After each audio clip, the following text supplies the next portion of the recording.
Eu estava na cozinha da casa da minha mãe, tomando café, quando ela entrou com aquela pasta cor-de-rosa cheia de amostras de convite. A Renata, minha irmã, ia casar em 6 meses, e aparentemente o mundo inteiro precisava saber dos detalhes a cada segundo. Papel vergê, papel reciclado, relevo seco, hot stamping dourado. Sinceramente, eu só queria terminar meu café em paz. Mariana, você viu que lindo? Minha mãe estendeu um convite na minha frente. Era bonito, admito. Papel grosso, letra dourada, aquele cheiro de gráfica cara. A Renata escolheu esse, 350 convites. Cada um custou R$ 120. Eu quase cuspi o café. R$ 120 por convite? Mas não falei nada. Só assenti, porque já sabia como essas conversas funcionavam na minha família. Tudo relacionado a Renata era motivo de celebração. Tudo relacionado a mim era, bem, irrelevante. Vocês vão convidar muita gente? Perguntei, mais por educação do que por interesse real. 400 pessoas. Minha mãe sorriu com orgulho. O Tiago tem uma família grande e a gente não pode deixar de convidar os sócios do escritório do seu pai, os clientes importantes, a diretoria do clube.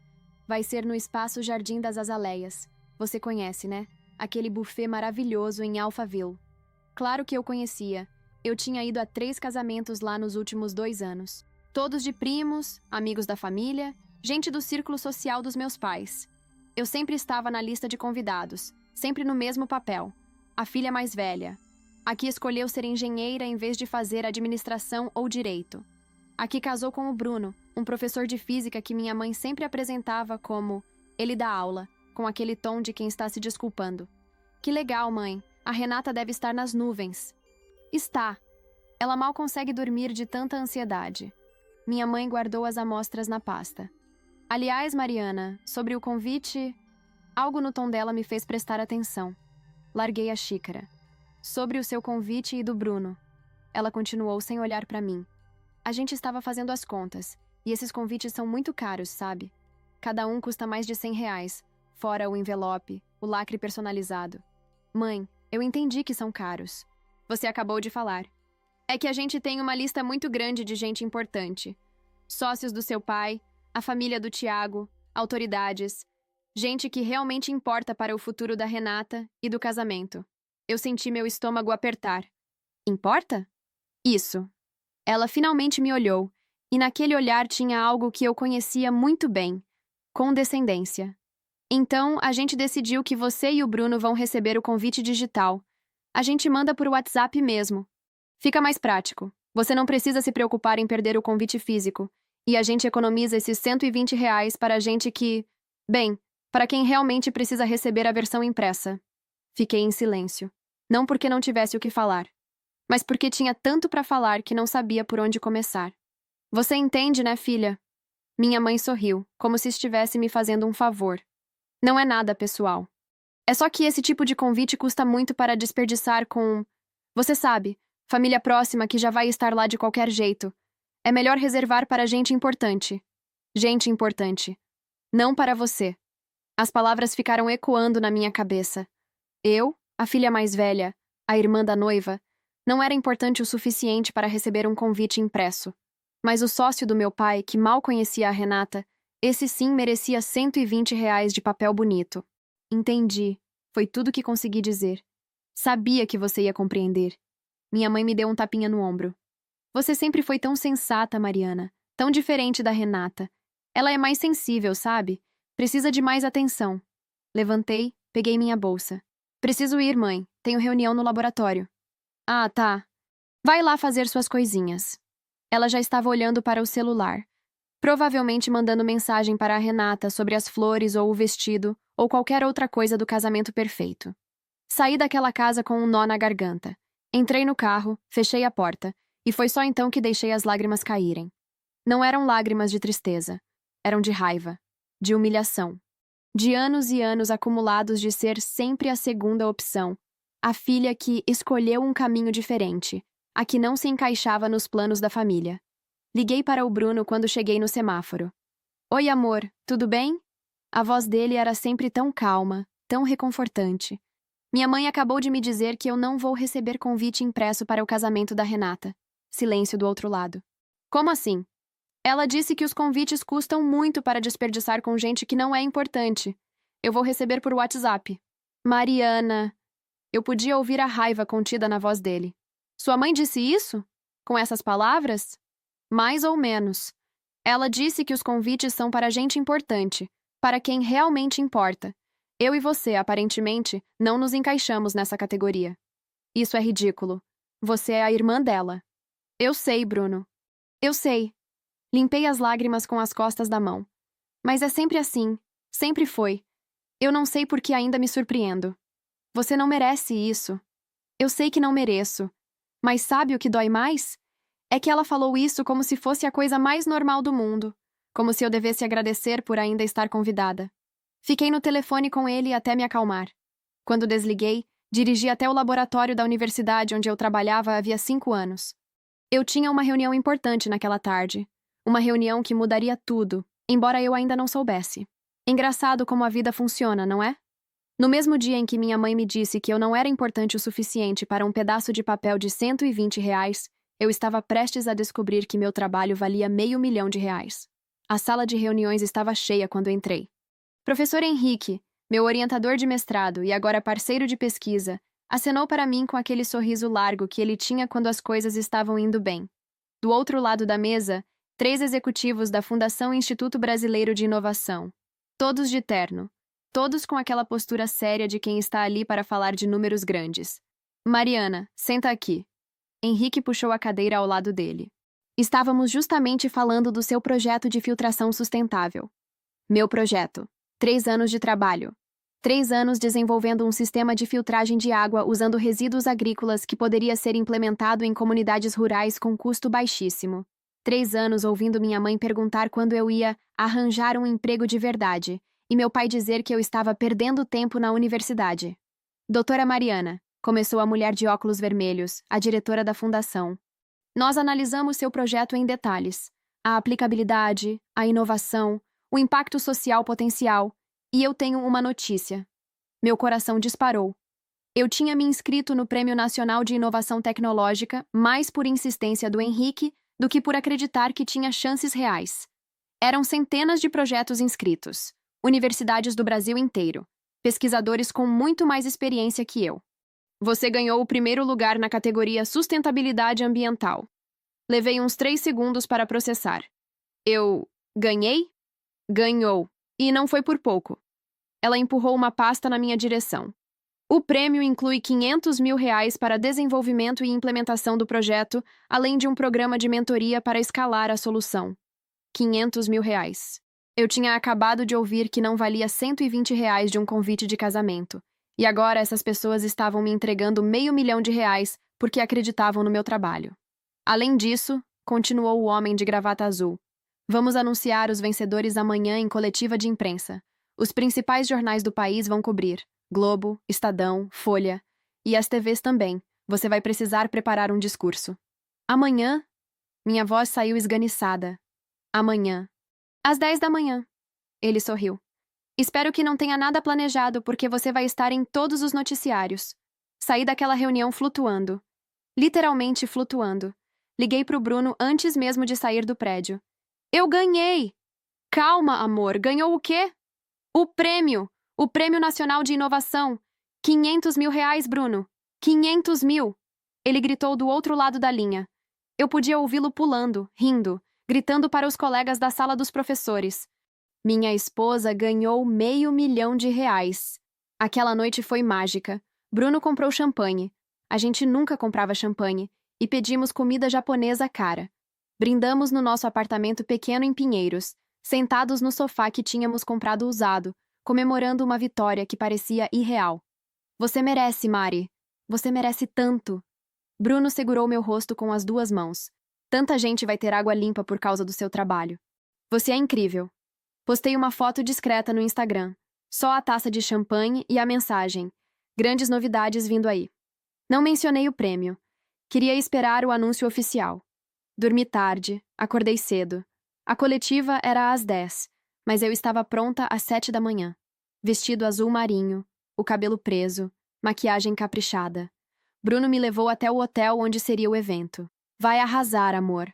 A sala estava cheia de jornalistas, fotógrafos, câmeras. Eu estava tão nervosa que mal conseguia ouvir as outras categorias sendo anunciadas. E então chegou minha vez. Na categoria Sustentabilidade Ambiental, o primeiro lugar vai para a autora Mariana Santos Carvalho, pela pesquisa Sistema de Filtração de Água Sustentável para Comunidades Rurais, utilizando resíduos agrícolas. Subi no palco com as pernas bambas. Recebi a placa, o certificado, sorri para as câmeras. Dei o discurso que tinha ensaiado, falei sobre a importância do acesso à água limpa, sobre como a ciência pode mudar vidas. Foi só quando voltei para casa, às 2 da tarde, que vi o estrago. Meu celular estava explodindo, literalmente explodindo. Mensagens, notificações, ligações perdidas. Abri o Instagram e tinha 1000 seguidores novos. O Twitter estava marcando meu nome em dezenas de posts. Os sites de notícia tinham publicado matérias com minha foto. Jovem engenheira brasileira cria sistema revolucionário de água limpa. Pesquisadora de SP ganha 500 mil por projeto de sustentabilidade. Inovação brasileira. Solução de baixo custo pode levar água limpa a milhões. Minha foto estava em todo lugar. A foto no palco, segurando a placa. O sorriso no meu rosto. O vestido azul. E então vi as ligações. 27 ligações perdidas dos meus pais. 12 da minha mãe, 15 do meu pai. WhatsApp cheio de mensagens. Mariana, liga pra gente! Filha, vimos a notícia. Por que não contou? Mariana, seu pai quer falar com você urgente. Amor, que orgulho. Liga aqui. E a última, da minha mãe, enviada há 10 minutos. Mariana, não acredito que você não nos avisou de uma coisa tão importante. A Renata viu na TV e ficou muito chateada. Você poderia ter pensado na sua irmã antes de sair por aí dando entrevista. O casamento dela é daqui a 6 meses. Agora todo mundo vai ficar falando de você e não dela. Larguei o celular na mesa. Bruno estava ao meu lado, lendo as mensagens por cima do meu ombro. Você está vendo isso? Minha voz saiu baixa, controlada. Eu ganho o maior prêmio da minha vida, e ela está preocupada porque a Renata vai deixar de ser o centro das atenções. Mari. Não, Bruno, não. Peguei o celular de volta.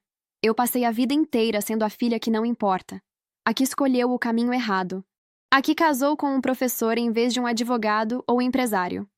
Ontem, minha mãe me disse na cara que eu não valho R$ 120 de um convite de papel. O que você vai fazer? Abri a lista de contatos. Encontrei o nome da minha mãe. Cliquei em bloquear. Confirmei. Encontrei o nome do meu pai. Bloqueei. Renata. Bloqueio. Tia Cláudia. Tio Roberto. Prima Fernanda. Todos que sempre me trataram como a ovelha negra, como a que não se encaixava, como a que podia ter sido alguém se tivesse feito escolhas diferentes. Bloquear. Bloquear. Bloquear. Mariana, tem certeza? Bruno perguntou, mas eu sabia que ele não estava me impedindo. Ele estava me apoiando. Absoluta. Guardei o celular. Eu não sou importante o suficiente para receber um convite impresso, mas sou importante o suficiente para eles usarem como troféu quando convém. Não, obrigada. Essa versão de mim que só serve quando dá ibope, eles não vão ter mais. O telefone fixo tocou naquela noite. 8 vezes. Eu não atendi. Bruno desligou o fone da tomada. Chegaram e-mails. Mensagens no LinkedIn. Até uma carta entregue no nosso prédio com a letra da minha mãe. Não abri nenhuma, porque pela primeira vez na vida, eu entendi uma coisa muito simples. Eu não precisava de gente que só me valorizava quando era conveniente para eles. Eu tinha acabado de provar meu valor para o Brasil inteiro. E se minha própria família não conseguia ver isso antes de eu aparecer na TV, então o problema nunca foi comigo. Era com eles. Os primeiros 3 dias foram os piores. Não por arrependimento, mas porque eu subestimei completamente a capacidade da minha família de usar outros meios para me alcançar. Tia Cláudia apareceu no laboratório. Simplesmente apareceu na quinta-feira, às 3 da tarde, dizendo para a recepcionista que era urgente, uma emergência familiar. Quando a estagiária me avisou, eu estava no meio de uma calibragem de equipamento e quase deixei tudo cair. Doutora Mariana, tem uma senhora aqui que diz ser sua tia. Ela está bem. Insistente. Desci até a recepção de jaleco e tudo, ainda com as luvas de procedimento nas mãos. Tia Cláudia estava lá, com aquela bolsa cara no braço, os saltos altos repicando no chão, o perfume forte que dava para sentir de 3 metros de distância. Mariana, graças a Deus! Ela veio em minha direção de braços abertos. Dei um passo para trás. O que você está fazendo aqui, tia? Vim falar com você, ora. Sua mãe está desesperada. Você bloqueou todo mundo. Não atende, não responde. A gente pensou que tinha acontecido alguma coisa. Não aconteceu nada. Eu só não quero falar com vocês. O sorriso dela congelou. Mariana, não seja dramática. Sei que sua mãe falou alguma coisa que te chateou, mas você não acha que está exagerando? Bloquear a própria família? Dramática? Eu ri. Sem humor nenhum. Tia, minha mãe me disse que eu não sou importante o suficiente para receber um convite impresso de casamento. Ela literalmente disse que aquilo era para gente importante. Você acha que isso é dramático? Ah, Mariana, você sabe como a Neuza é. Ela não quis dizer daquele jeito. Foi mal interpretado. Mal interpretado. Cruzei os braços. Engraçado como eu sempre mal interpreto as coisas quando se trata da família me tratando como se eu fosse menos do que a Renata. Ninguém está dizendo que você é menos. Não? Então por que eu nunca sou convidada para os jantares de negócios do meu pai? Por que quando alguém pergunta sobre as filhas dele, ele sempre fala da Renata primeiro, com orgulho, e de mim depois como uma nota de rodapé? Por que a minha formatura de mestrado não teve nem um décimo da festa que fizeram quando a Renata se formou em administração? Tia Cláudia abriu a boca, fechou, abriu de novo. Você está sendo injusta. Eu estou sendo clara. Pela primeira vez na vida estou colocando limites. E se vocês não conseguem respeitar isso, o problema é de vocês, não meu. Sua mãe está passando vergonha, Mariana. As pessoas estão perguntando por que você não atende. Por que você não foi comemorar com a família depois do prêmio? O que a gente vai dizer? Digam a verdade. Que vocês me trataram como se eu não importasse até o momento em que virei notícia nacional. Aí, de repente, eu importo. Não é assim. É exatamente assim. Tirei as luvas, joguei no lixo apropriado. Tia, eu tenho trabalho. Se você não tem mais nada para falar, além de tentar me fazer sentir culpada por defender minha própria dignidade, essa conversa acabou. Ela ficou parada ali, boquiaberta, enquanto eu voltava para o elevador. Antes das portas fecharem, ainda ouvi. Você vai se arrepender disso, Mariana. Não me arrependi. Naquela noite, Bruno estava fazendo janta quando cheguei em casa.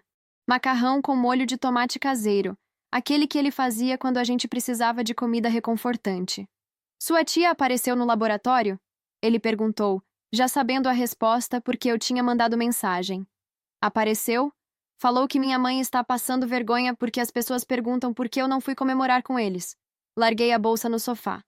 Como se eles tivessem me convidado para comemorar qualquer coisa na minha vida antes. Bruno me abraçou por trás enquanto eu lavava as mãos na pia. Você está bem? Estou. Eu juro que estou. E era verdade. Eu esperava me sentir mal, sabe? Esperava ter aquele peso na consciência. Aquela voz dizendo, mas é sua família. Mas não tem. Só tem alívio. Alívio? É. Como se eu tivesse carregado uma mochila de pedras por 32 anos e finalmente tivesse permissão para largar no chão. Jantamos vendo um filme bobo na Netflix. Não falamos sobre minha família. Não falamos sobre o prêmio. Foi uma noite normal, tranquila, nossa. E foi perfeito. No domingo, a bomba explodiu de verdade. Renata postou no Instagram uma foto dela de vestido de noiva, no provador, com a legenda: 6 meses para o grande dia. Mal posso esperar para casar rodeada de gente que realmente ama e apoia a gente. Não de oportunistas que aparecem só quando convém kawaii casamento. Cara família, amaifa amor de verdade.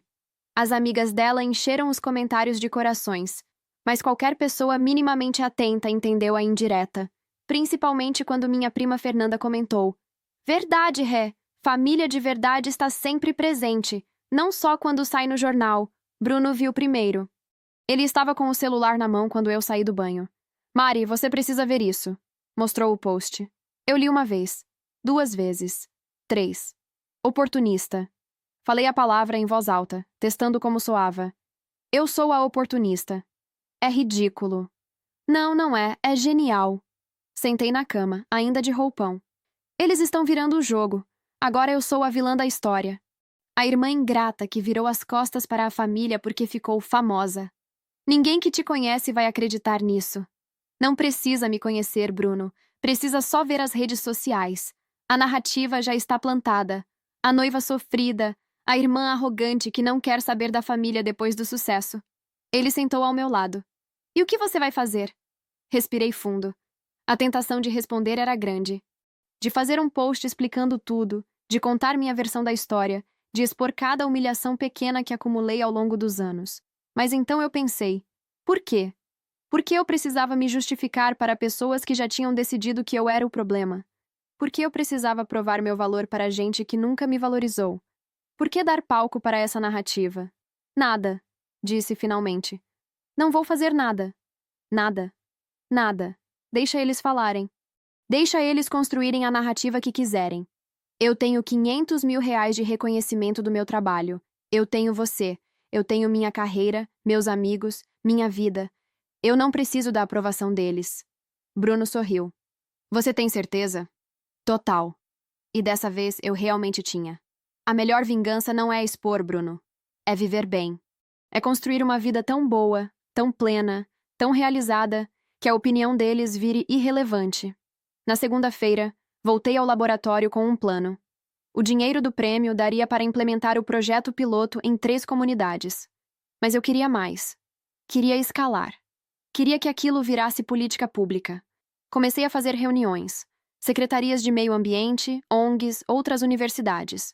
Usei a visibilidade do prêmio para abrir portas. Em 2 semanas, tinha 3 parcerias confirmadas e um convite para apresentar o projeto em Brasília, num seminário sobre desenvolvimento sustentável. Bruno me acompanhou na viagem. Ficamos num hotel simples, comemos pastel na rodoviária, rimos de piadas internas. Apresentei o projeto para 50 pessoas, incluindo 2 deputados federais e uma secretária de Estado. Um deles se comprometeu a incluir o sistema no orçamento de 2026 para municípios do interior. Nada disso chegou aos ouvidos da minha família. Não porque eu escondi. Simplesmente porque eles não perguntaram. Não podiam perguntar. Estavam bloqueados. E sabe o que era engraçado? Eu não sentia falta. Não sentia falta das reuniões de família onde eu era ignorada. Não sentia falta dos comentários passivo-agressivos da minha mãe sobre minhas escolhas. Não sentia falta de ter que sorrir e aceitar ser tratada como a filha B, enquanto Renata era a filha A+. Pela primeira vez em décadas, eu estava respirando sem o peso de expectativas que nunca poderia cumprir porque não importava o que eu fizesse. Nunca seria o suficiente para eles. E isso, descobri, era libertador. 3 meses se passaram desde o dia em que bloqueei minha família. 3 meses nos quais o projeto avançou mais do que nos últimos 3 anos. A primeira comunidade piloto, em Avaré, já estava com o sistema de filtração funcionando. Água limpa para 200 famílias. A segunda, no interior do Ceará, começaria a implementação em 2 semanas. Eu estava em reunião com a equipe quando meu celular corporativo tocou. O número da universidade apareceu na tela. Alô? Doutora Mariana, aqui é a Sandra, da recepção principal. Tem um senhor aqui pedindo para falar com a senhora. Ele diz ser seu pai. Fechei os olhos. Claro que ele não ia desistir. Sandra, pode pedir para ele ir embora, por favor?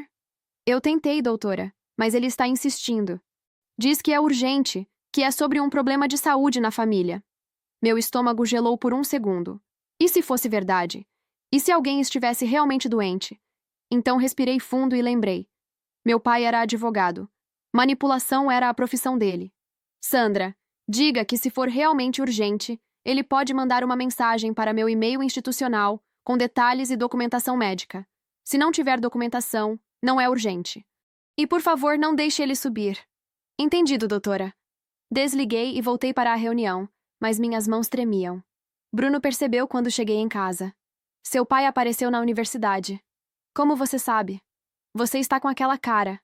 Ele puxou minha mão, levou até o sofá. Conta. Contei.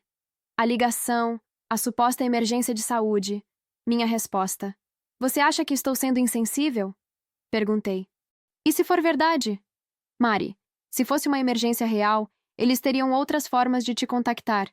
Emergência médica gera documentos. Hospital, médico, exames.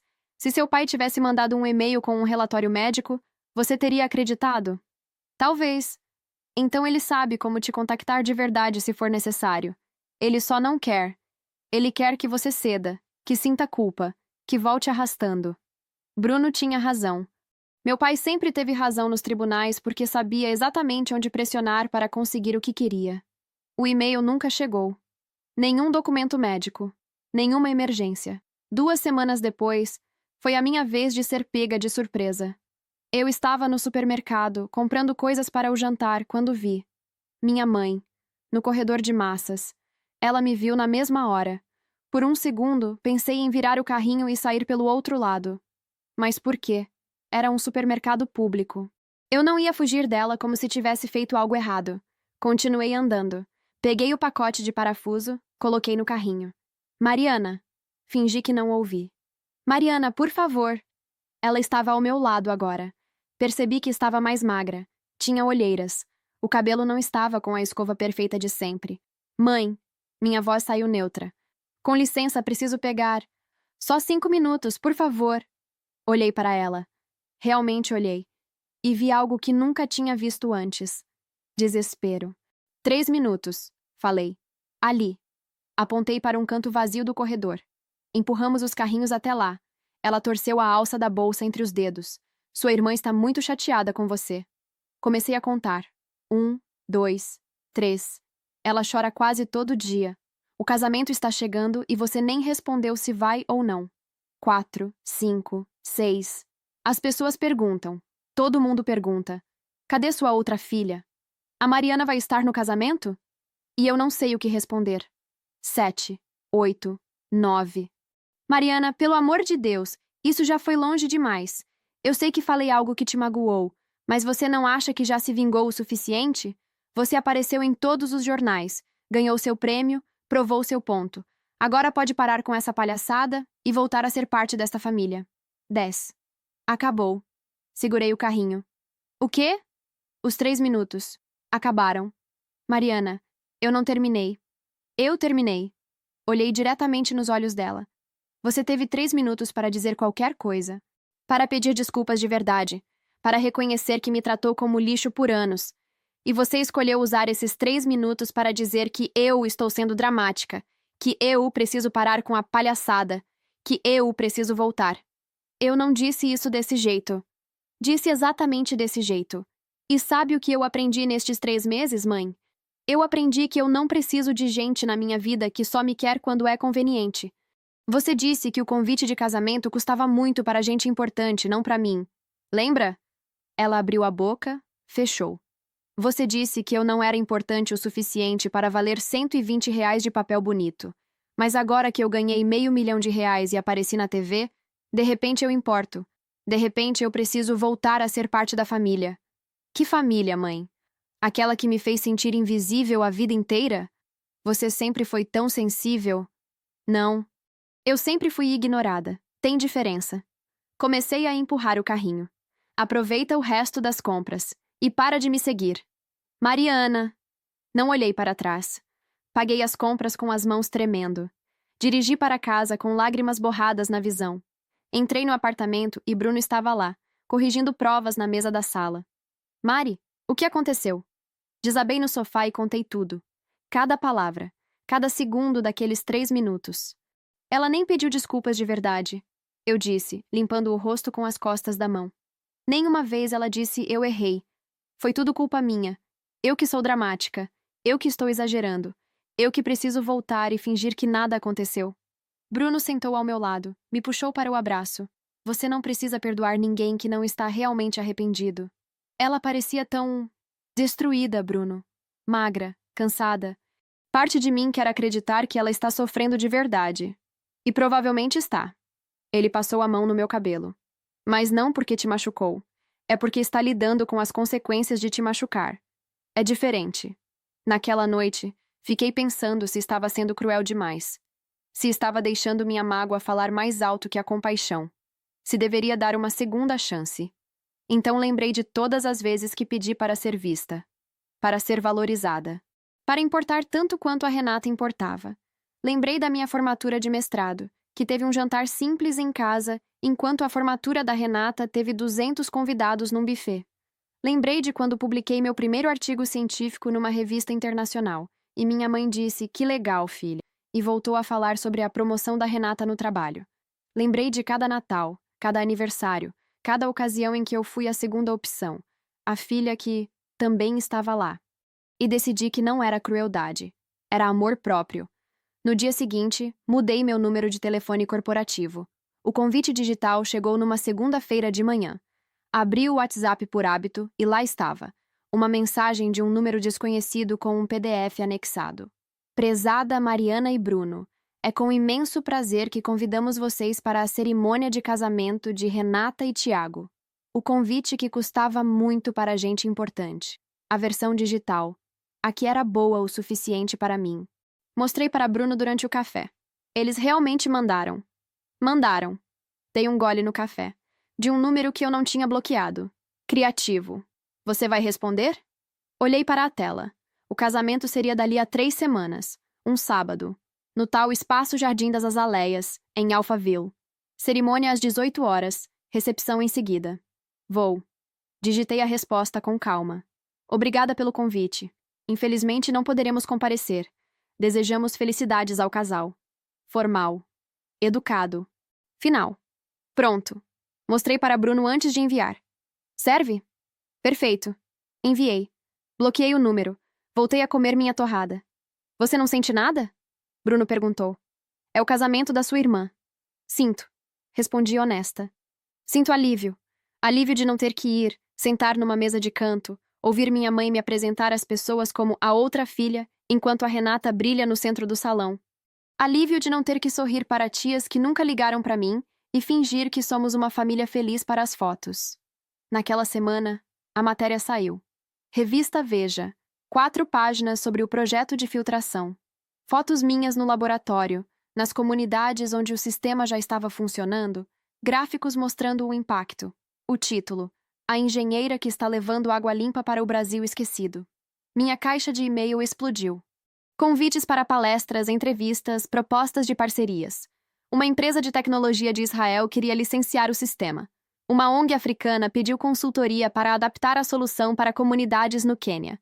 Eu estava literalmente mudando o mundo. E minha família estava preocupada com centro de mesa e lista de presentes. Na quinta-feira, recebi uma ligação de um número de São Paulo que não conhecia.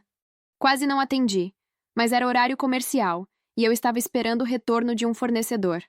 Alô? Mariana? Aqui é a Beatriz. Beatriz Fonseca. A gente estudou junto na escola, lembra? Beatriz. Cabelo cacheado, aparelho nos dentes, melhor amiga da Renata desde a 5ª série. Lembro. Oi, Beatriz. Oi. Olha, eu sei que é estranho eu ligar assim do nada, mas eu sou madrinha do casamento da Renata.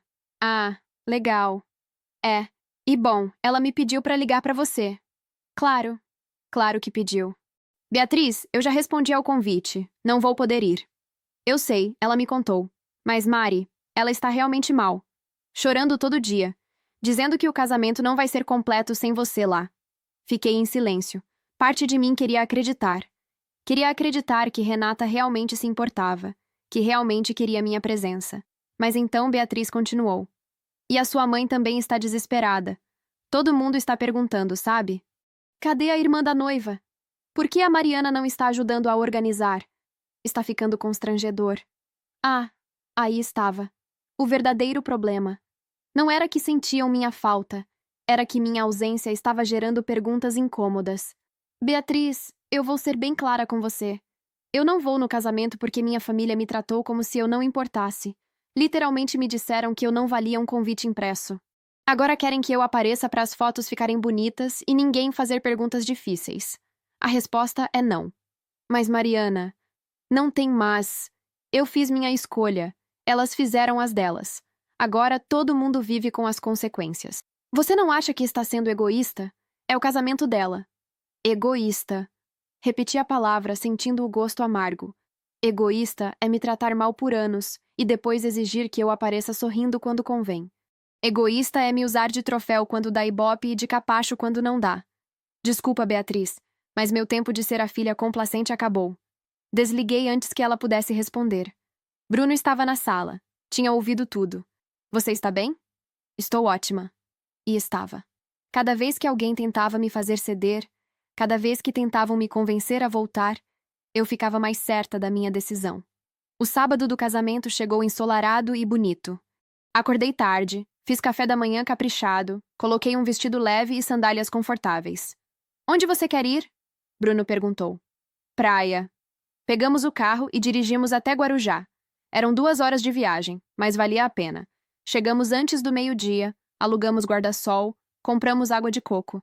Às 6 da tarde, enquanto Renata provavelmente estava entrando na igreja de vestido branco, eu estava com os pés na areia, vendo o sol se pôr no mar. Bruno ao meu lado, dedos entrelaçados. Você está pensando neles? Ele perguntou. Um pouco, admiti. Pensando em como deve estar lindo, como a Renata deve estar radiante, como minha mãe deve estar feliz, finalmente tendo o casamento perfeito da filha perfeita. Arrependida? De não estar lá? Nem um pouco. Apoiei a cabeça no ombro dele. Estou exatamente onde quero estar. Com quem quero estar. Fazendo o que me faz feliz. Meu celular tocou. Era um e-mail. A ONG do Quênia tinha aprovado o projeto. Queriam que eu fosse para Nairobi em 2 meses para dar consultoria presencial.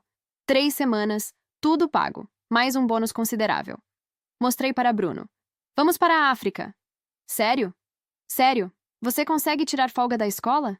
Para ir para a África com você? Consigo até me demitir se precisar. Rimos. Pedimos caipirinha num quiosque. Comemos camarão frito com molho de alho. Caminhamos na beira da praia até escurecer. Quando voltamos para o carro às 9 da noite, tinha 17 ligações perdidas de números desconhecidos. Nenhuma mensagem. Só chamadas. Eles estão tentando, Bruno disse. Deixa tentar. Coloquei o celular na bolsa. Eu estou vivendo minha vida, Bruno. Pela primeira vez estou vivendo do jeito que eu quero. E sabe o que é engraçado? Eu nunca fui tão feliz. No caminho de volta, paramos num posto. Enquanto Bruno enchia o tanque, peguei o celular e abri o Instagram. Não pude resistir. O perfil da Renata estava cheio de fotos. O vestido realmente estava lindo. O buffet parecia impecável. As flores, a decoração, tudo perfeito. 387 comentários dizendo que casamento maravilhoso. E em nenhuma foto, em nenhuma legenda, tinha qualquer menção à irmã ausente. Era como se eu nunca tivesse existido. E sabe de uma coisa? Estava tudo bem. Porque enquanto eles estavam preocupados com aparências, com festas perfeitas, com manter o status, eu estava construindo algo maior. Algo que importava de verdade. Água limpa para milhares de famílias. Reconhecimento internacional. Viagens para o outro lado do mundo. Eles podiam ficar com os convites caros e as festas de aparência. Eu ficava com a minha dignidade. O envelope chegou 3 semanas depois do casamento. Papel craft. Meu nome escrito à mão com aquela letra que eu conhecia desde criança. A letra da Renata. Bruno pegou o envelope no correio e deixou na mesa da cozinha. Olhei para aquilo o dia inteiro sem abrir. Quando chegou a noite, ele perguntou. Vai abrir? Não sei se quero. Pode ser importante. Ou pode ser mais uma tentativa de me fazer sentir culpada. Mas a curiosidade venceu. Abri o envelope com cuidado. Dentro, uma carta de 3 páginas. Papel bonito, perfumado. A letra caprichada da minha irmã, ocupando cada linha. Mariana, eu tentei te ligar várias vezes depois do casamento. Tentei mandar mensagem, pedir para as pessoas falarem com você. Mas você bloqueou todo mundo, mudou seus números, se fechou completamente. Então resolvi escrever. Carta de verdade, porque sei que você não pode bloquear o correio. Eu preciso que você saiba que meu casamento foi lindo. Foi tudo perfeito. O vestido, as flores, a comida, a festa. Todo mundo disse que foi o casamento mais bonito que já foram. 392 convidados, Mari. A igreja lotada. A festa durou até às 4 da manhã. Mas sabe o que todo mundo perguntou? Cadê sua irmã? A tia Helena perguntou. A prima Juliana perguntou. As madrinhas perguntaram. Até a família do Tiago perguntou. Vocês são só 2 irmãs, né? Onde está a outra? E eu não sabia o que responder. Falei que você estava viajando a trabalho, que tinha um compromisso inadiável. As pessoas fingiram acreditar, mas dava para ver nos olhos delas que achavam estranho. A mãe chorou. Não na frente dos convidados, mas eu vi. No salão de noiva, antes de eu entrar, ela estava olhando as fotos antigas que a gente ia projetar na festa. Aquelas de quando a gente era pequena. Você e eu fantasiadas de princesa. Você me ensinando a andar de bicicleta. Nós 2 na formatura do colégio. Ela ficou parada numa foto nossa do meu aniversário de 15 anos, você com o braço em volta de mim, e começou a chorar. Eu estraguei tudo, ela disse. Eu perdi minha filha. Eu não entendo, Mariana. Não entendo por que você fez isso. Por causa de um convite? Sério? Você jogou fora nossa família, Nossa relação de irmãs, por causa de um pedaço de papel? Eu sei que a mãe pode ter falado algo que te magoou, mas ela não quis dizer daquele jeito. Você conhece ela. Ela é assim mesmo, fala sem pensar. Mas no fundo ela te ama. A gente toda te ama. Por favor, para com isso. Você já provou seu ponto.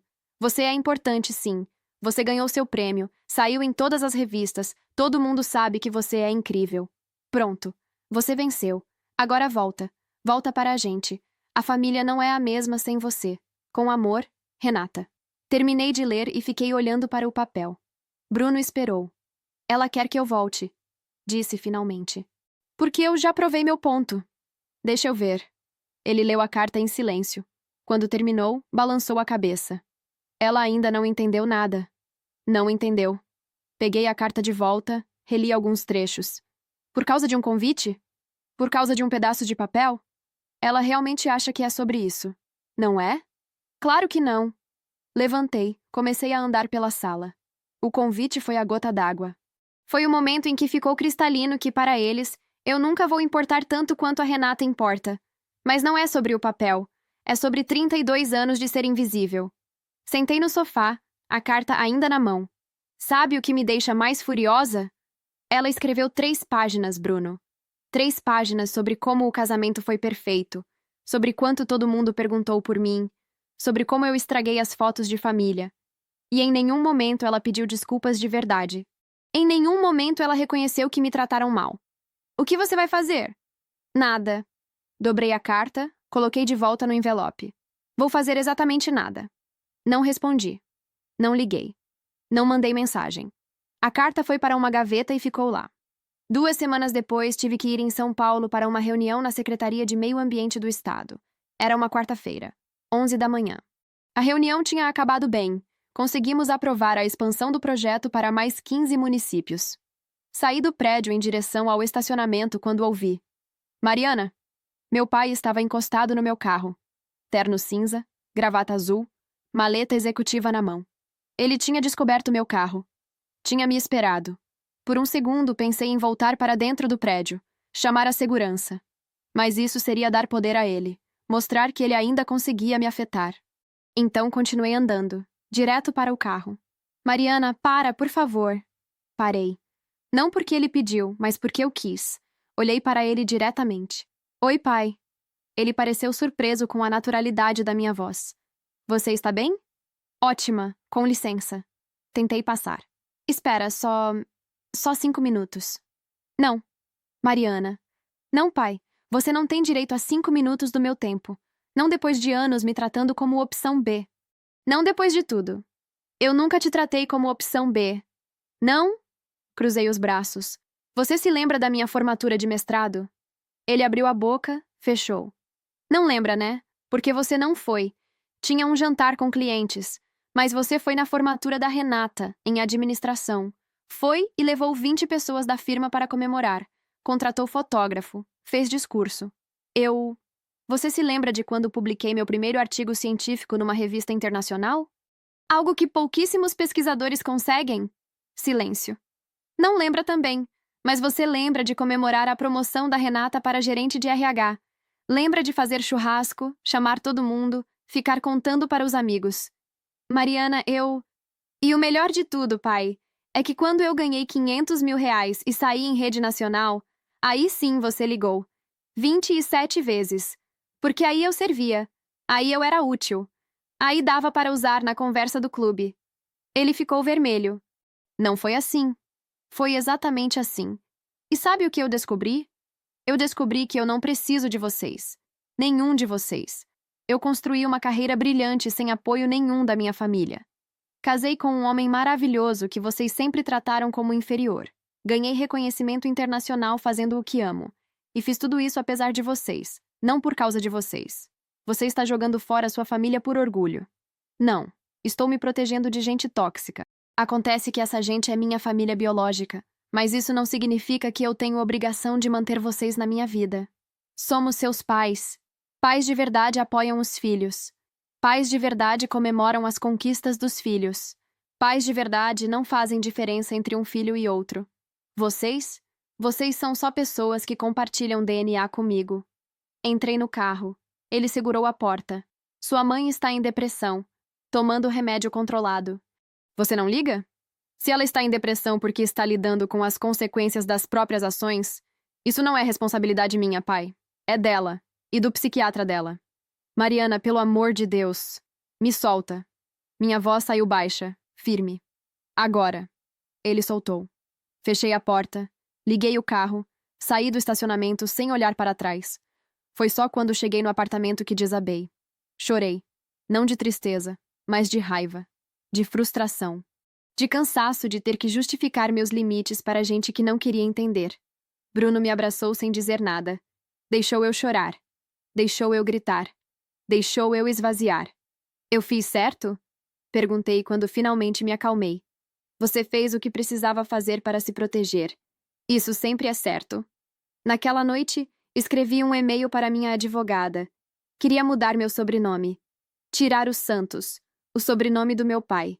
Deixar só Carvalho, o sobrenome do Bruno, que eu tinha adotado no casamento, mas nunca tinha usado oficialmente. Se eles queriam fingir que eu não fazia parte da família, então eu não faria mesmo. Oficialmente.